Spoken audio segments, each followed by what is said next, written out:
we want to spend some time and talk about lanes. How to match your hook to the lane. Lanes change from day to day. That's what makes our sport challenging. So we want to teach you how you can play the lanes better and adjust if there's too much hook or too little hook.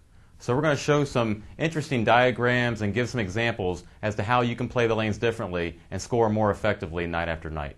And please remember to always see your USBC certified coach.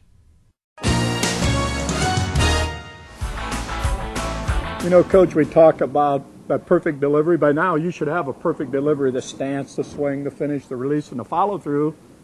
Yet we have nights where we don't bowl very good. What's happening then? We need to talk about lanes.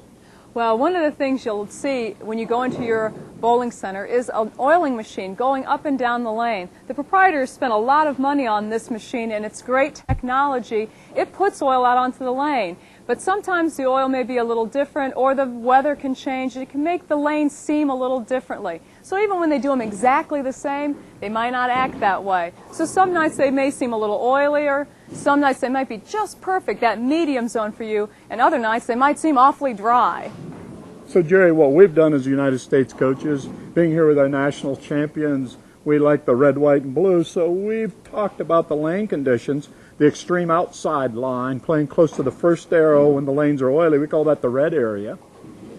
Playing in the track area closer around that second arrow, a couple boards to the right or left of the second arrow, we call that the white area.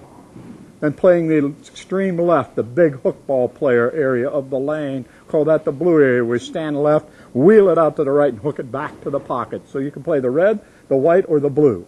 And for you out there, the bottom line is when the lanes seem a little bit oily, you go in and you throw your first shot that night and the ball goes a long way down the lane and it looks like it's never going to hook, it's never going to get to the pocket.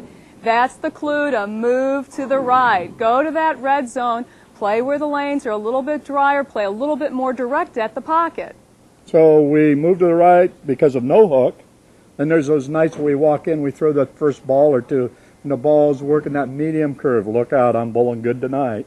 No adjustment necessary. Now let's say we throw that ball at that second arrow, and the ball takes off and hooks left of the head pin. Goes Brooklyn. Time to move to the left, so we move into that blue area. When we move to the left, we open our shoulders, go ahead and make that good delivery. Just move to the right when they're oily, play the track when they're medium, move to the left when they're dry, when you're throwing the bigger hook, adjust to that lane. Well, what I'm hearing is you need to match your hook to the lane each and every night. Match that hook to the lane and figure out, what is my ball doing tonight?